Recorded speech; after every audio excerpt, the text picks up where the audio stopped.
Throughout the late 2000s and early 2010s, there was a groundbreaking phenomenon in the gaming industry known as Borderlands. Back in the day, hearing this title would strike a feeling of awe and excitement in the minds of any gamer. But now this title has been whittled down by disappointing game releases such as Borderlands 3 and Wonderlands that just didn't manage to hit their mark like the older games did. This video is a retrospective look at the incredible rise and unfortunate downfall of the Borderlands series. I'll be discussing how the game grabbed the hearts of many and why over time that grasp slowly faded away. The objective of this video is not to bash the newer games as they have their redeeming factors, but rather to point out their flaws and why they don't measure up to their previous counterparts. If any of this interests you, then I would like to kindly invite you to watch the rest of my video where I'll be going in much more depth about the specifics of the series and hopefully inspire you to call your friends and start a new game. But before we talk about what went wrong, let's go back and take a look at what went right. In October of 2009, Gearbox Software released their brand new hit game, Borderlands. One of the biggest selling points at launch was its groundbreaking loot system, with millions of possible gun combinations to find throughout your playthroughs. And backing all those guns were 4 unique Vault Hunters, each with their own distinct skills and playstyle. Thanks to that, Borderlands had incredible replayability. You could run through the game multiple times and still never get the same loadout twice. Now, let's break down one of the most iconic aspects of the Borderlands experience, the loot system. Anyone who's played a Borderlands game knows the basic loop. You kill an enemy and they drop a gun. Simple, right? Well, there's actually a lot more going on behind the scenes than you might think. Let me break it down for you. In Borderlands, every time you defeat an enemy, the game doesn't just randomly throw a gun at you. Instead, it checks the specific enemy you've killed and then determines which loot pool is connected to that enemy. Once it knows which loot pool to pull from, the game generates a random item like a weapon with randomly assigned parts. But here's where it gets interesting. The game doesn't just slap random parts together, it assigns value to each part. For example, the barrel of a gun, the grip, and the sight might all have different values that contribute to the final quality of the weapon. I found an excellent example on a developer blog site that illustrates the system. It goes something like this. Imagine a gun with 3 parts, where each part has a rarity value of 5, 10, and 10. Together, they add up to 25 points. Now, consider the rarity scale like this. 0 to 10 is white, 10 to 20 is green, and 20 to 30 is blue. In this case, our imaginary gun would be blue. And that's not all. There's also something called the awesome level, which could give weapons a further boost in points depending on factors like which boss you killed or other special circumstances. One last thing I want to touch on when it comes to the weapons in Borderlands is a mechanic that was unique to the first game, weapon proficiency. In Borderlands 1, the more you used a particular type of weapon, whether it was a pistol, shotgun, or SMG, the more you'd level up your proficiency with that weapon class. As you gained XP in that category, you would unlock bonuses that improved things like damage, reload speed, and overall handling. It was a simple yet rewarding progression system that made you feel more connected to the weapons you favored. Personally, I'd love to see this mechanic make a return in future Borderlands titles. There's just something about getting better with a specific weapon that adds a layer of satisfaction to the gameplay. Another key feature that helped define Borderlands was its cast of playable Vault Hunters. From the very beginning, players were given a choice between 4 distinct characters, each with a unique ability and playstyle. Roland deployed an automated turret and excelled with combat rifles, making him ideal for steady, tactical players. Mordecai relied on precision, using sniper rifles and revolvers, and was aided by his pet bird, Bloodwing, who would swoop in to attack enemies. Brick was all about brute force, his fists were his primary weapons, and he specialized in shotguns and rocket launchers. Then there was Lilith, a siren who is hot and can phase walk, turning invisible and immune to damage for a short time. She favored fast-firing SMGs and offered a more agile hit-and-run approach to combat. What made these characters so compelling wasn't just their abilities, but how different they made the game feel with each playthrough. The variety in playstyles added another layer to Borderlands' already strong sense of replayability. Whether you enjoyed sniping from a distance or rushing into the fray, there was a Vault Hunter for you, and that variety kept players coming back. Oh, but that's not RPG enough for you? Well, don't worry, because there is also a skill tree. Each character gets access to 3 distinct trees, typically focused on different aspects of their playstyle. One tree usually enhances survivability, offering perks like Hardened, increased health, or Safeguard, stronger shields. Another often supports your action skill. Take Prize Fighter or Bloodsport, which give bonuses while using Brick's Berserk ability, for example. The third tree tends to boost general combat performance with skills like Impact or Scattershot, increasing gun damage and handling. With 69 skill points available by the level cap, plus a few bonus points from DLC, you have plenty of room to build your Vault Hunter your way. You can double down on tankiness, max out skill effectiveness, or balance all 3 trees for a well-rounded build. One of the elements the Borderlands series eventually became famous for is its humor. But in the original game, it was almost non-existent. Or rather, the humor was so dry and niche that many players didn't even realize it was there. Of course, I'm talking strictly about the base game. If we include the secret armory of General Knox, it's a different story entirely. That DLC brought some of the best comedic writing and character work in the series, thanks in no small part to General Knox himself and his outstanding voice actor. And since we're on the topic of voice actors, let's talk about the Vault Hunters. Specifically, how little they actually say. It's not that the voice actors did a bad job, it's that they weren't really given much to work with. The Vault Hunters in the first game were basically silent protagonists with hardly any unique lines or personality in their dialogue. But to be fair, that's largely because Borderlands didn't fully embrace its now iconic comedic tone until late in development, which explains why the General Knox DLC was so good with its humor. The game originally leaned much more serious, and that tone bled into how the characters were written, or in this case, not written. Which brings me to the last point for the original game, tone. I've already touched on this, but it's worth diving into. The first Borderlands had a much more serious, almost gritty atmosphere. The art style consisted of very little color and an almost apocalyptic scenery. Early versions of the game looked more like a Mad Max film, which makes sense given the heavy post-apocalyptic influence. Even the final version, with its updated art style, still carried that rough, grounded tone. The world felt harsh, the humor was sparse, and the story took a backseat to the gameplay loop.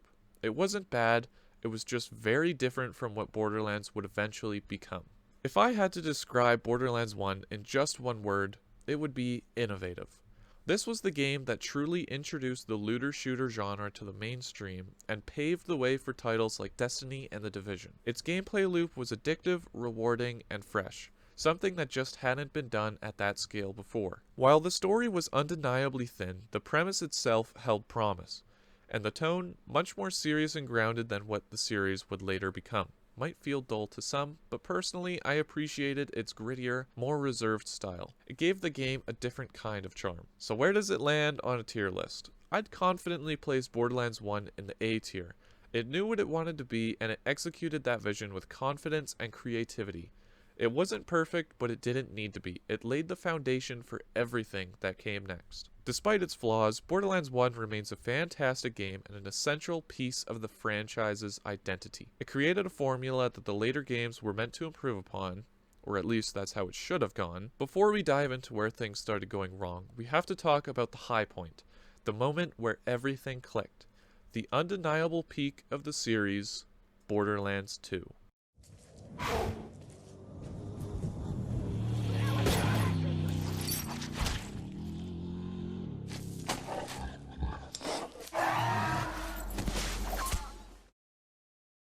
So if Borderlands 1 was an almost perfect game, what would it need to become even better? Maybe a more memorable cast of Vault Hunters, a tighter, more engaging story with a real villain who actually drives the plot, better visuals, more color, more variety in the environments, and of course, even more guns? Well, that's exactly what Borderlands 2 delivered. Gearbox took everything that worked in the first game and cranked it up to 11. They introduced 4 new Vault Hunters, each with far more distinct abilities and deeper skill trees, plus 2 DLC characters, one of whom is actually my second favorite playable character in the entire series. And then there's Handsome Jack, easily one of the most iconic villains in gaming history, standing shoulder to shoulder with legends like Voss from Far Cry and GLaDOS from Portal. He's charismatic, cruel, and hilarious, a perfect antagonist for the chaotic world of Borderlands. Visually, the game stepped things up with a much wider color palette and more diverse environments. The world of Pandora finally felt as wild and unpredictable as the game itself, and of course, bazillions of guns. That part hasn't changed, it's only gotten better. Let's start by talking about the Vault Hunters in Borderlands 2, because they're a core part of what makes the gameplay so satisfying and a clear improvement over the first game. Axton is basically an upgraded version of Roland from Borderlands 1. Both use a turret, but Axton's is significantly more versatile thanks to better skill tree design. You can upgrade it with Double Up, which adds a second gun and causes the turret to fire slag rounds, essential for amplifying damage. Then there's Nuke, which literally sets off a nuclear explosion when you deploy it. And if that's not enough, Gemini lets you throw out a second turret, doubling your firepower. There are plenty more upgrades that make Axton's turret feel like a real extension of your combat strategy, and they contribute to the game's more chaotic and rewarding feel. Maya is a natural evolution of Lilith. Her power phase lock lets her lift most enemies into the air and hold them in place, turning them into floating target practice. It's worth noting that Gearbox seems obsessed with this mechanic since it keeps getting recycled in future games, but Maya's take on it is the most fun and versatile. Her skill tree offers excellent synergy, Subsequence gives Phase Lock a chance to jump to another enemy after a kill, Ruin adds corrosive, shock, and slag damage to all nearby enemies, and Helios adds fire damage, turning her into an elemental storm. You can even change her skill entirely with Thought Lock, which converts enemies into temporary allies. Overall, Maya is both fun and mechanically deep. Salvador is easily one of the most powerful Vault Hunters in the series. His core ability? Dual wield any two guns. That alone opens the door to some insane combos, but the real magic happens in the skills. For example, Money Shot boosts the damage of the last bullet in your magazine by up to 1056%. Combine that with an Orphan Maker Deputy Badge combo and you're melting anything in your path. Even better, the bonus stats from your offhand weapon apply to the main hand one, so equipping a sniper with a crit bonus in your left hand boosts your right hand weapon too. And of course, there's Come At Me Bro, where Salvador literally flips off the enemy, because why not? Zero is probably the most technical and skill-based of the four. His base ability, Deception, creates a hologram and cloaks him for a few seconds, letting him reposition or set up a big strike. On its own, it's underwhelming, but with the right build, Zero becomes lethal. Death Blossom lets you throw elemental kunai that apply Deathmark, making enemies take increased damage. Boar is legendary. It can bypass shields and armor to hit multiple enemies with a single shot, and in the right conditions, it even shreds raid bosses. Then there's Critical Ascension, which stacks bonus crit damage with every consecutive critical hit. It's hard to use effectively, but incredibly rewarding if mastered. Zero is all about precision, timing, and high risk, high reward gameplay. Each of these characters offers something unique, not just in gameplay, but in playstyle philosophy. Whether you like brute force damage, elemental control, tactical gunplay, or stealthy crit-based builds, there's a Vault Hunter for you. This variety massively increased replayability and made Borderlands 2 feel like it respected your playstyle instead of forcing you into a box. After the base game,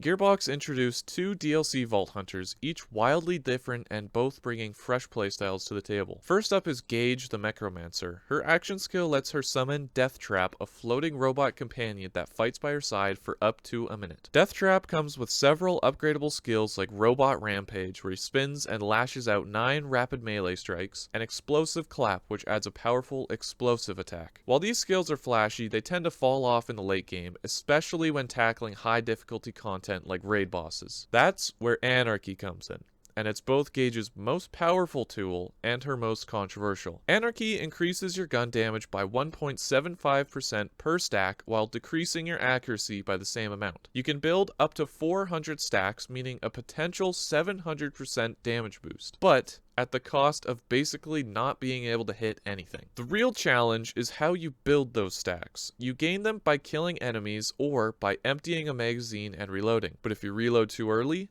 you lose all of them. And if you go down, you start bleeding stacks fast. This makes endgame prep a frustrating grind. You'll often have to spend 15 plus minutes building stacks before a raid boss, only to risk losing it all with a single mistake. And unfortunately, Anarchy is pretty much required for Gage to compete in late game content due to the sharp difficulty curve. And then there's Krieg the Psycho, my second favorite Vault Hunter in the entire franchise. Krieg perfectly captures the soul of Borderlands. Chaotic, hilarious, brutal, and surprisingly emotional. On the surface, he's a raving lunatic shouting things like meat bicycle and strip the flesh, salt the wound, but beneath that madness lies one of the darkest and most fascinating backstories in the series. Gameplay-wise, Krieg is designed for aggression, His action skill, Buzz Axe Rampage, gives him a massive melee boost, increased movement speed, and the ability to recover health on kill. And his skills are just as wild. Bloodsplosion, for example, causes enemies to explode when you kill them, chaining two others and potentially clearing entire groups with a single hit. It's also strong enough to instantly kill raid bosses like Pyro Pete with the right setup. Then there's Release the Beast, which turns Krieg into a monstrous version of himself with 100% melee damage and 100% damage resistance. It's one of the most satisfying skills in the game, especially if, like me, you love a relentless, in-your-face playstyle. But don't be fooled, Krieg is not easy to play. In fact, it took 8 years before anyone beat the infamous One Life challenge on Krieg, a feat finally pulled off by YouTuber and streamer Darksmoke. As far as I know, he's still the only one to do it, though I couldn't find an official list to confirm that. If you're curious, I highly recommend watching his playthrough or check out Joltzdude's excellent summary video covering the run. Gage and Krieg may not be as accessible as the base 4 Vault Hunters, but they bring something special. Gage offers high-risk, high-reward gameplay with a unique gun damage system, while Krieg is the ultimate test of raw melee aggression and player skill. Together, they pushed Borderlands 2's character design even further, showing just how far Gearbox was willing to experiment with the formula, and in some cases, how far players were willing to push themselves. Now, let's get to the meat on the bone. The real reason Borderlands 2 stands above its predecessor: storytelling and characters. Enter Handsome Jack, a witty, narcissistic, psychopathic villain who constantly taunts you throughout the game. He's the kind of guy who promises to name a diamond pony after you, only to actually name it Butt Stallion. At one point, he literally gives you a side quest where he tells you to go kill yourself. This kind of writing, twisted, hilarious, and uncomfortably clever, is exactly what made me fall in love with Borderlands 2. Every NPC felt like they mattered, and nearly all of them were bursting with personality. You had Claptrap the loudmouth robot throwing out cheap yo mama jokes, and even the first mini-boss encounter, Boom Boom, which is just a poop joke. And you know what? It worked.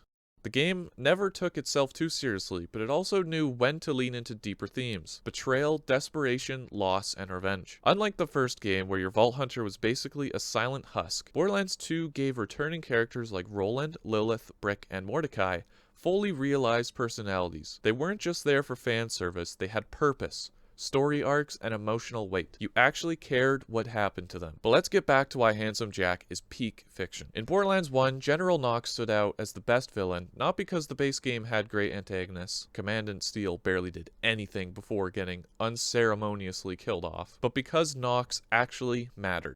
He was present, he had a voice, he had depth, and most importantly, he was funny. Gearbox clearly saw the potential in that kind of antagonist and said, what if we took this idea and cranked it up to 100? That's what Handsome Jack is.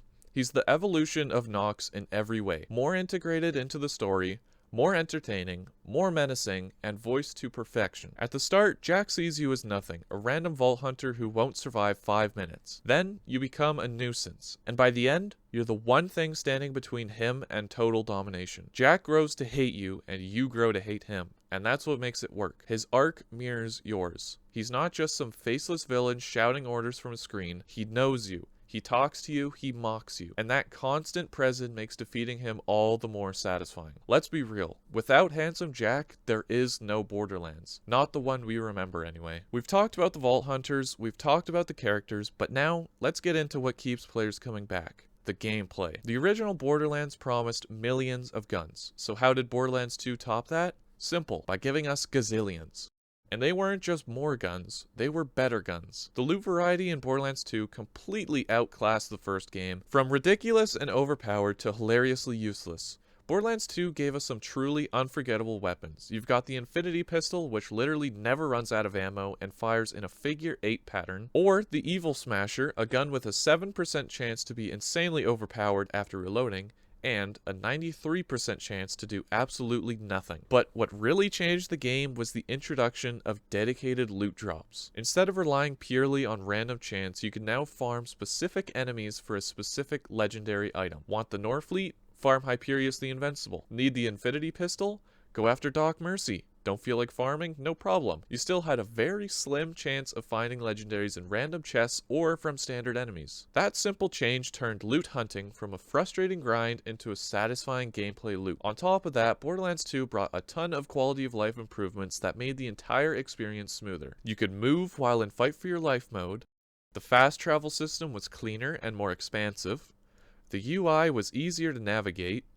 Ammo upgrades were better balanced, and honestly, the game just felt better to play. After the stellar base game experience, the question was, could the DLC keep up the momentum? Now, I only covered one DLC for Borderlands 1, so to be fair, I'll just focus on one for Borderlands 2. And no, it's not Tiny Tina's assault on Dragon Keep. That one's already been praised to death. I want to talk about the most underrated DLC in the game, Sir Hammerlock's Big Game Hunt.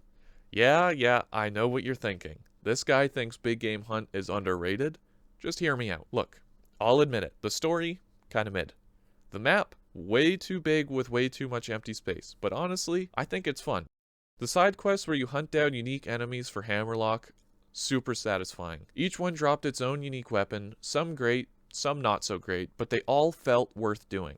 And this DLC introduced my favorite shield in the entire game, the Rough Rider. No shield capacity, but it buffs your health and synergizes beautifully with health-based builds, especially on characters like Krieg. As for the final boss, not as iconic as Handsome Sorcerer, but definitely more fun than Badassosaurus or Hector from later content. All in all, Big Game Hunt brought some unique mechanics, great loot, and a different vibe that I think gets unfairly overlooked. It's not perfect, but it's one I still go back to and enjoy today. Borderlands 2 to me is the greatest video game ever made. From its incredible gameplay to its unforgettable cast of characters, it's just hard not to love. It came out in 2012, the same year as gaming giants like Black Ops 2, Far Cry 3, and even one of my favorite childhood games, Skylanders Giants. And yet, Borderlands 2 stood apart from all of them. In my opinion, it stood above them. I still remember my first experience with this game. I was just starting to form real memories, and one day I found Borderlands 2 in my brother's Xbox 360 collection. I threw it in, not really knowing what to expect, and I got lost in the world of Pandora. I spent hours wandering aimlessly, finding new weapons, killing random bandits, just soaking it all in. I still remember the moment I picked up a shining, silver, purple rarity Vladof assault rifle, and that was it. I was hooked. That's the moment I fell in love with this game. It's not just nostalgia though. Borderlands 2 is genuinely incredible. The writing, the gameplay loop, the loot, the characters, the villain, it all comes together in a way that no other game ever has for me. The only game to come remotely close is BioShock, but that's a topic for another day. And because of that, I genuinely believe that for the rest of my life, there will never be a game that tops it. That's why Borderlands 2 goes in the S tier. No question, no debate. To me, there is simply no game that comes close.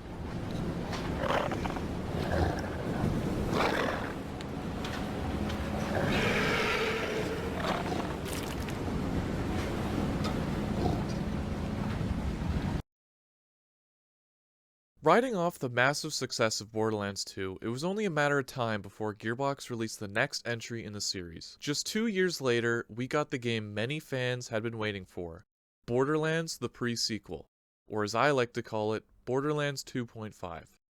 Now while the number of new features this game added could probably be counted on one hand, I can't help but feel this game is seriously underappreciated. I won't deny that this was the first time the series took a step back, but I still absolutely love what it brings to the table. While researching for this video, I watched about 5 or 6 different Borderlands tier list videos just to see where people rank this game, and honestly, all it did was make me mad. I genuinely can't comprehend the hate this game receives. It has an incredible story that gives us insight into Handsome Jack's rise to power and the events that turned him into a villain.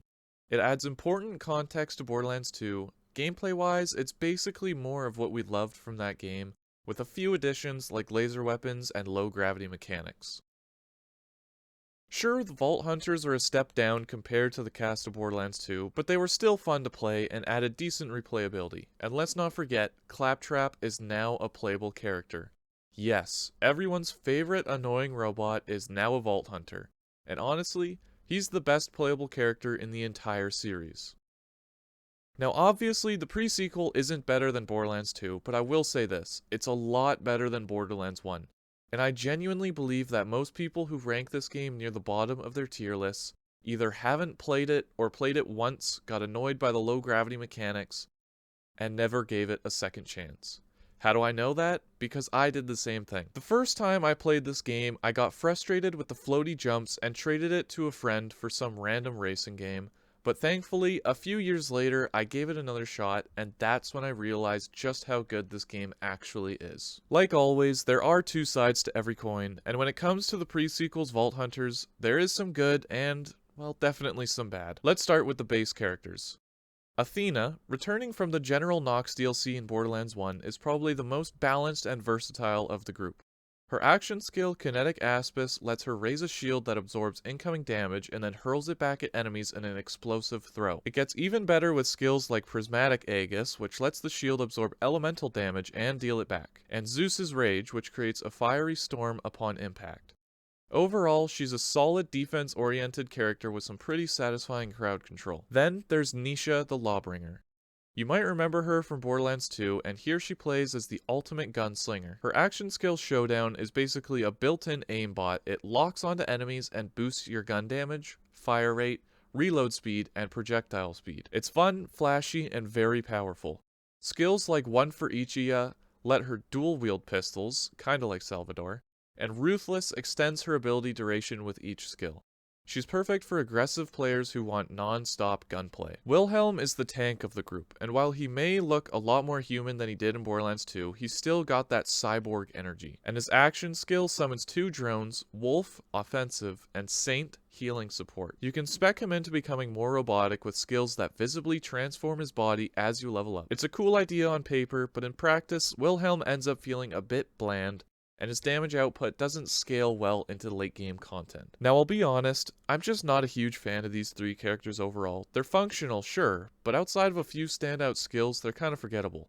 The real star of the show, at least for me, is Claptrap. VaultHunter.exe is hands down the most chaotic action skill in the entire franchise. Instead of giving you one consistent power, Claptrap spins a digital slot machine and randomly selects from a set of wild, unpredictable abilities. Some of them are inspired by previous Vault Hunters, like Funzerker, which dual wields your weapons and locks the trigger down so you're spraying non-stop. Others are just completely absurd, like Rubber Ducky, which removes your ability to jump and makes you bounce around uncontrollably. And then there's Pirate Ship mode, where Claptrap becomes a literal pirate ship, firing cannonballs in sync with Tchaikovsky's 1812 Overture. But it doesn't stop there. The middle skill tree, I Love You Guys, focuses entirely on co-op gameplay. If you and your friends all play Claptrap, and yes, I've done this, the chaos becomes hilarious. You could end up with a rubber ducky wrapped around you while you funzerk and get buffed by a wizard while your friend got downed by senseless sacrifice. To me, the pre-sequel is at its absolute best when you're playing as Claptrap. The sheer randomness and ridiculousness of his design embody everything that makes Borderlands fun. He makes the duller parts of the game feel completely worth it. When I think of what kept me coming back to this game for hundreds of hours, it wasn't the story or the loot, it was Claptrap. But before we talk about the loot, there are two DLC Vault Hunters I want to quickly mention. First, there's Aurelia with her action skill, Cold as Ice, which sends out a hovering ice shard that deals constant cryo damage to nearby enemies. Her skill tree focuses on cryo damage and sniper rifle proficiency, which fits perfectly with her high society roots as part of the Jacobs family. She's stylish, deadly, and true to her name, Cold as Ice. Next up is the Doppelganger, which is the second reason I still come back to the pre-sequel. Handsome Jack, or rather Timothy, has an action skill called Expendable Assets, which spawns digital clones of himself to fight alongside you. This ability is arguably the most powerful in the game. Why? Because when your clones die, they can trigger your kill skills. And with certain builds, like the one with the skills Best Foot Forward and Leadership, you can chain those kill skills to extend your action skill duration. Keep moving, keep killing, and you can basically keep your power active indefinitely. And of course, there's the best skill in the game, Inspire, which speaks for itself. Borderlands 2 took a big leap forward in gameplay and story, and honestly, I think the pre-sequel story comes close to matching it. But what about the gameplay? Well, the core combat is still that familiar Borderlands loop we all know and love. Guns, skills, chaos with a few new twists. One standout addition is laser weapons, which let you unleash a continuous stream of death on your enemies. They're ridiculously fun to use, at least the high fire rate ones. The slower variants, less so. Then there's Cryo, the new elemental damage type that replaces Slag. True to its name, cryo freezes enemies solid, letting you shatter them with a satisfying ground slam. Speaking of which, oxygen kits and low gravity introduce a new movement system that includes a Mario-style butt slam, and I honestly think it's a blast. Jumping and slamming enemies into the void never gets old, and adds just enough verticality to make the pre-sequel feel mechanically distinct from Borderlands 2. But for every step forward, there's one major step back. In Borderlands 2, farming bosses was simple. You wanted a specific drop, just travel to the boss and fight them again. In the pre-sequel, Gearbox inexplicably locked Flame Knuckle and Zarpedon out of refightable boss status. Flame Knuckle, the very first boss, drops a unique rocket launcher called the Nukem.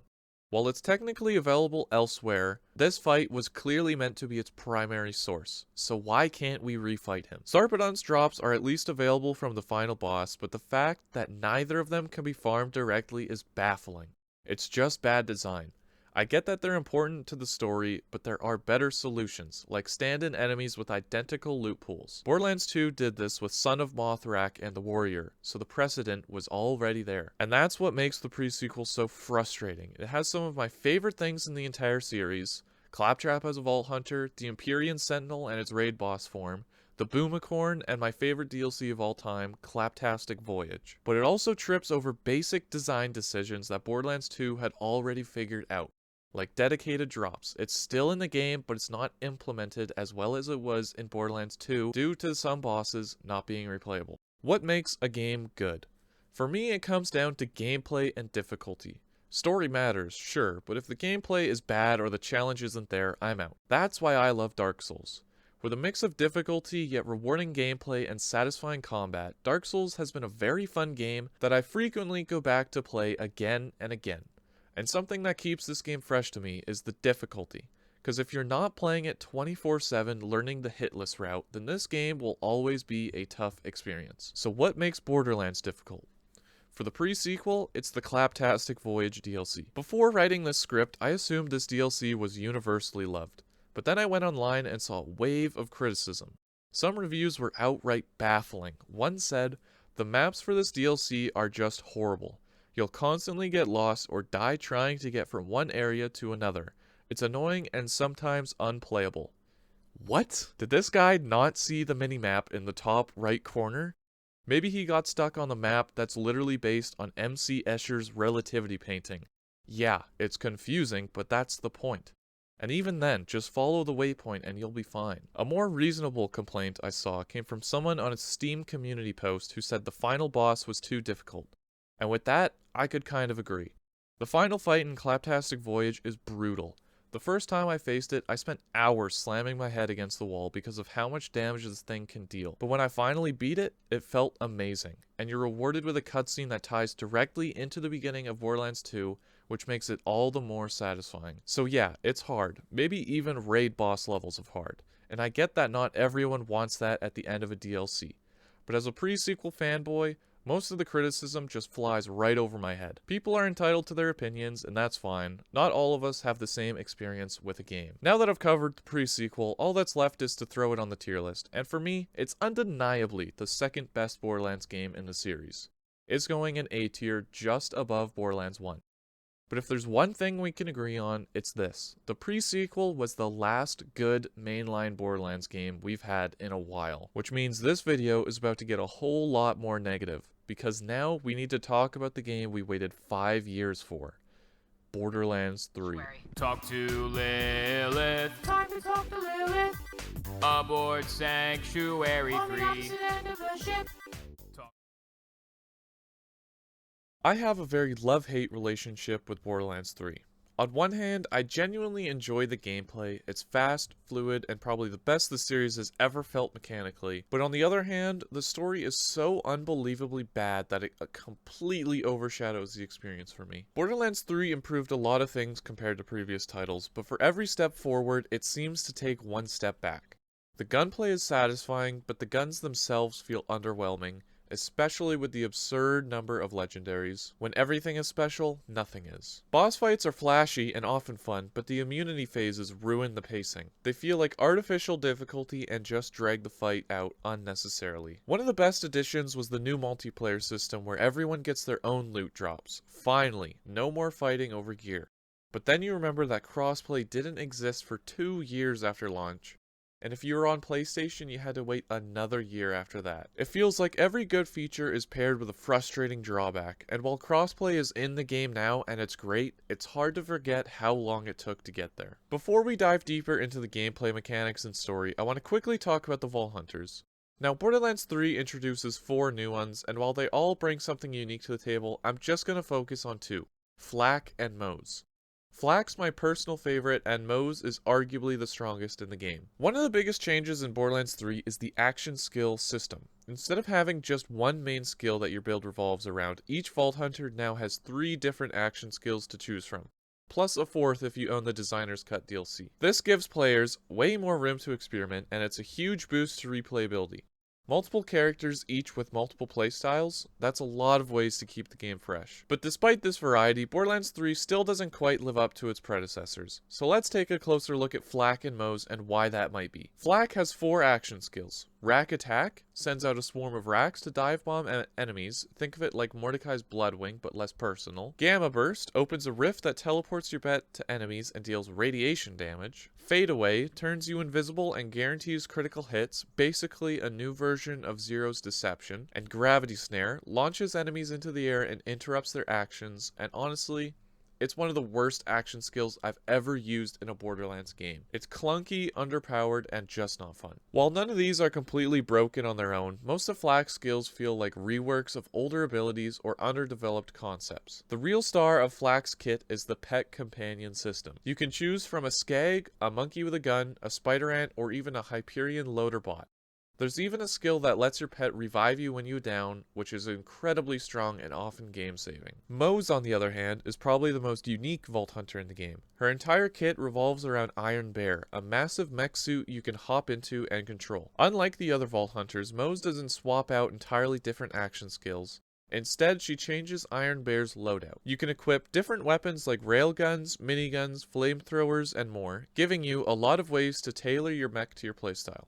And if you pick up the DLC, there's even a skill that turns Iron Bear into Iron Cub, a smaller, autonomous version that fights alongside you like a pet. In theory, all of this should elevate the Vault Hunter experience, but in practice, the changes don't land as well as they should. The action skills often feel like variations of older ones, and outside of combat mechanics, the Vault Hunters lack the personality and development that made characters like Krieg or Maya so memorable in earlier games. The Vault Hunters in Borderlands 3 are fine, but honestly, they're far from the most fun in the series. What Borderlands 3 absolutely nails, though, is the gameplay and mechanics. This is hands down the best the series has ever felt to actually play. When the first trailer dropped, the thing that caught my attention most wasn't the story or the setting, it was the movement.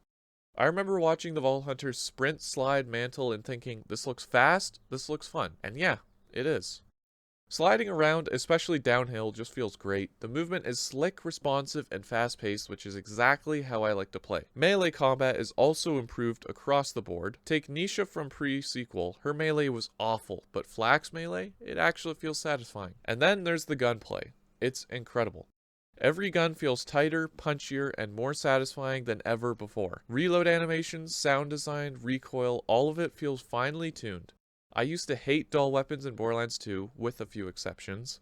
But in Borderlands 3, I still don't love them, but at least now I'm not disappointed when I open a red chest and see one. That said, for all the improvements to how guns feel, what you get is a whole other problem. Rare weapons are a core part of the Borderlands identity. Farming for that one perfect legendary was always part of the fun.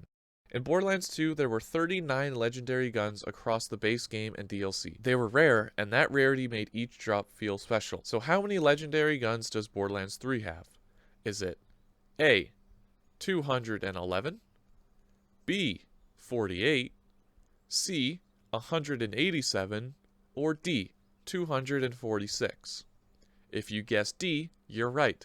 There are 246 legendary guns in Borderlands 3, and that's just the guns. We're not even counting shields, grenades, or class mods. To put that in perspective, there are 2.6 times more legendary guns in Borderlands 3 than there are total legendary items in Borderlands 2, and yet it somehow feels less exciting. The problem? Most of these legendaries aren't even good. Some feel like they shouldn't be legendary at all, while others are so strong that they break the balance completely.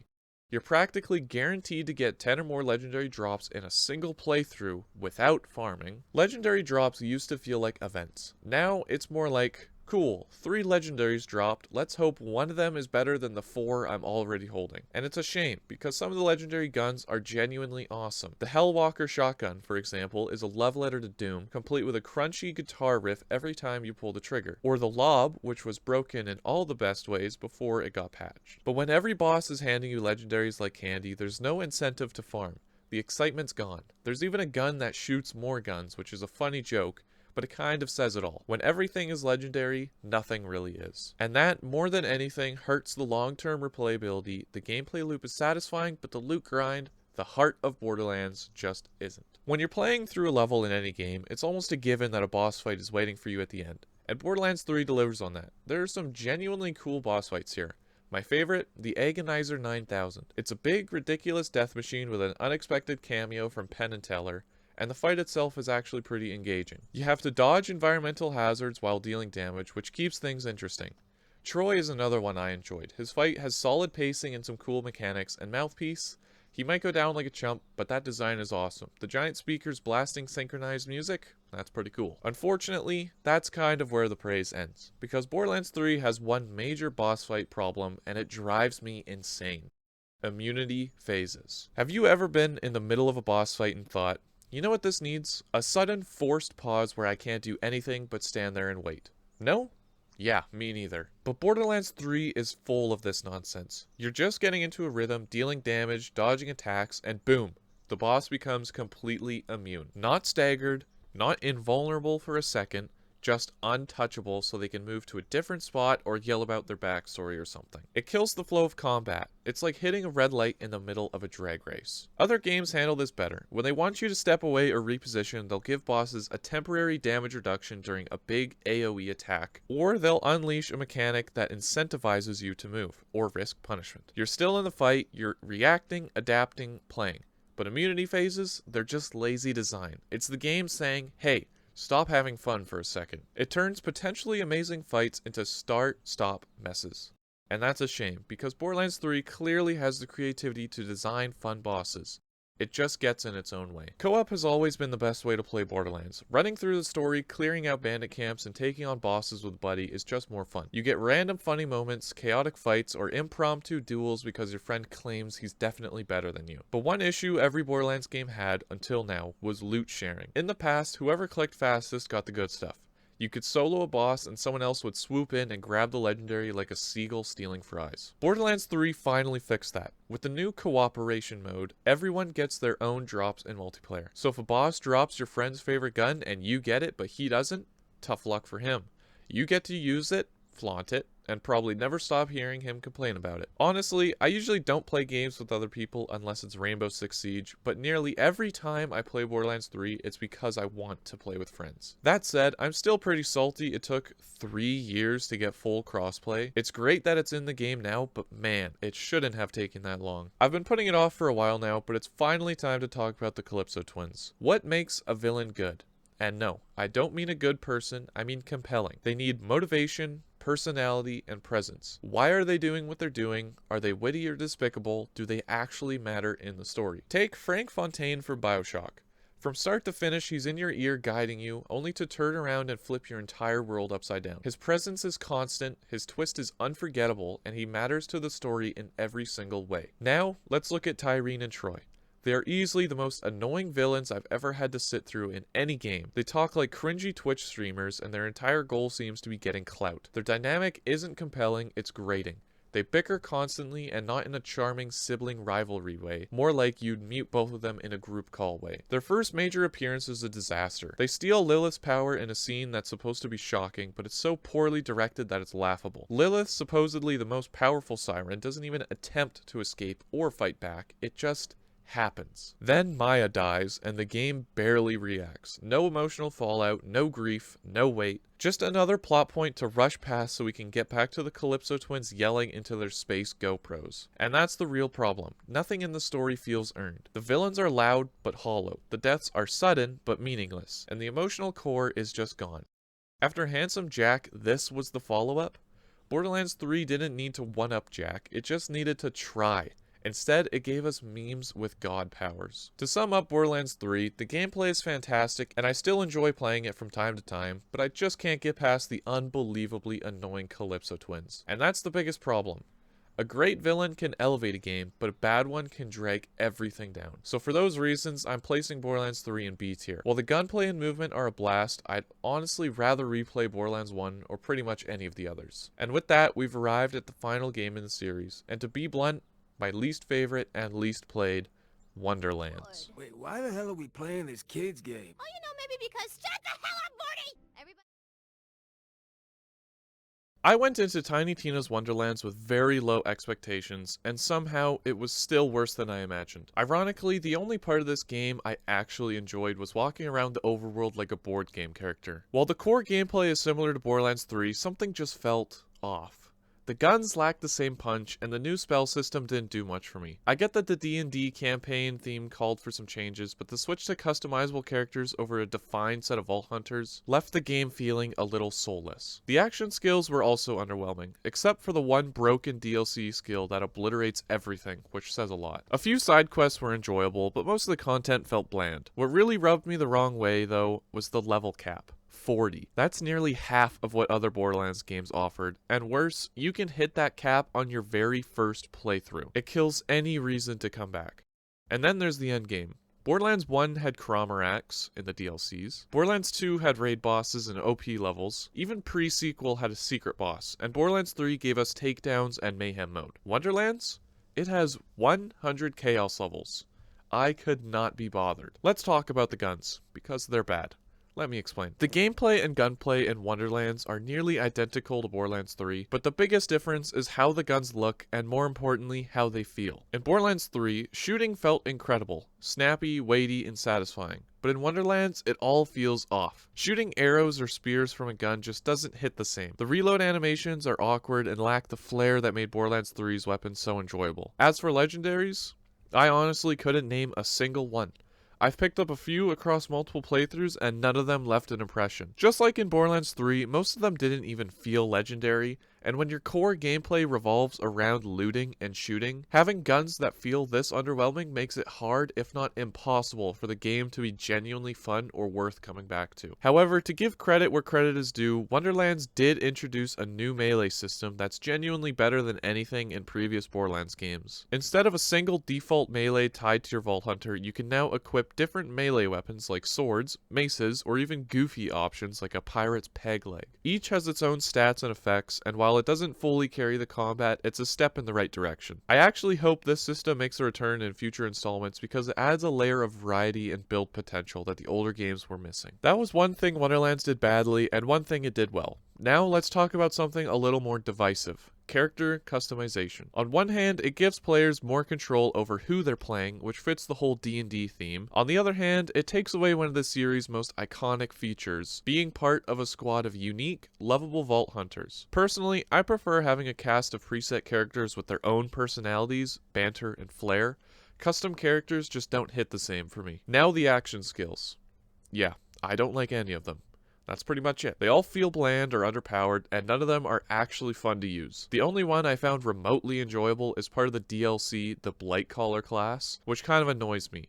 Sure, Borderlands has had DLC characters before, but the base game characters usually stood on their own. Not this time. Blightcaller is hilariously broken. You summon a totem that periodically spits out heat-seeking bog spirits that deal elemental damage and scale off your action skill. It just shreds. Every time my friends and I do a Wonderlands playthrough, one of them picks Blightcaller and steamrolls every encounter while the rest of us struggle to keep up. Maybe there's another class that's better, but honestly, I'm not about to suffer through testing them all. I value my sanity. Every other game I talked about had multiple paragraphs with clear structure, but for Wonderlands, I'm just dumping the rest of my thoughts here because I haven't played enough of it to cover every topic in depth, and honestly, I don't want to. Let's start with the story. Butt Stallion returns, and then gets her head cut off by BoJack Horseman. Sorry, I mean the Dragon Lord. Now look, Having Will Arnett voice the villain was a fantastic decision. He does a killer job with the performance, and that just makes it even more frustrating that this was the Borderlands game he got stuck in. And speaking of the story, why are we sparing the villain again? I feel like every modern game does this now, and it drives me crazy. Part of what made Borderlands 2's ending so satisfying was finally getting to take down Handsome Jack. Same with Modern Warfare 2. We avenged Ghost and took out Shepard. But now, The Last of Us Part 2 makes us spare Abby after all that buildup. Imagine if Doom Eternal ended with the Slayer giving the Icon of Sin a second chance. It just kills the momentum. I'm not saying killing the Dragon Lord would have saved Wonderlands, but sparing him certainly didn't help. Another thing that pissed me off, the level cap. Why is it 40? I hate hitting max level before I even finish the game, and it's easy to hit 40 in Wonderlands. Sure, I did every side quest, but doing that in Borderlands 2 only got me to level 33, and that game has a max of 80. It felt like there was still a long road ahead. Wonderlands, you hit the cap and then what? Oh, right. Chaos levels. To raise your chaos level, you run chaos chambers, basically randomized combat encounters with a boss at the end. Do this 100 times and you hit the cap. 100 times. That's not challenge, that's just grind. I don't want to do that, I'm not going to do that, and that's kind of how I feel about this whole game. Wonderlands is a very hit or miss game, and unfortunately for me, it missed. And not just a close miss. This game threw a dart at a dartboard and hit the bartender in the forehead. So if it's not already obvious, I'm putting this one firmly in the F tier. I have absolutely no urge to ever play it again, but if a friend asks, I'll probably hop on anyway. At the end of the day, every Borderlands game has something to offer. Even if some shine brighter than others, whether it's the nostalgia of the first game, the sheer perfection of Borderlands 2, or the experimental highs and lows of the later titles, it's clear that this franchise has left a huge impact on me and on gaming as a whole. Even when it stumbles, I keep coming back because at its core, Borderlands is just fun. And with Borderlands 4 on the horizon, I can only hope it captures that magic again. Now, while I titled this video The Unfortunate Decline, that isn't entirely true. To me, this game series has been in a decline, but others may think differently, and that's fine because this is all subjective. I know people who hate Pre-Sequel because of its gameplay and story, and I know people who love Wonderlands for the same reasons. At the end of the day, I made this video because I absolutely love the Borderlands franchise. As a kid, I fell in love with the series, and as I grew up and finally got access to the internet, I would then fall in love with the community. And to me, the community is the best part of this game.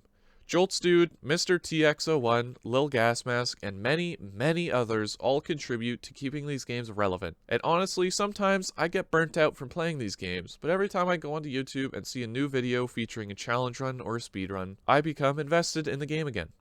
Watching Joltzdude makes me want to start a fresh character and hit OP10, and watching Darksmoke makes me want to attempt to win life. With Borderlands 4 right around the corner, this community is only going to get bigger, and the content put out on YouTube is going to skyrocket. And I'm here for it. I'm going to pre-order Borderlands 4 just like I did with 3, and whether or not it's the best in the series or the worst, I'm still going to be happy with myself that I got to play another Borderlands game. So whether you think Borderlands 2 or Borderlands 1 is the best, I think we can all agree that the community will always be on top. Thank you for watching.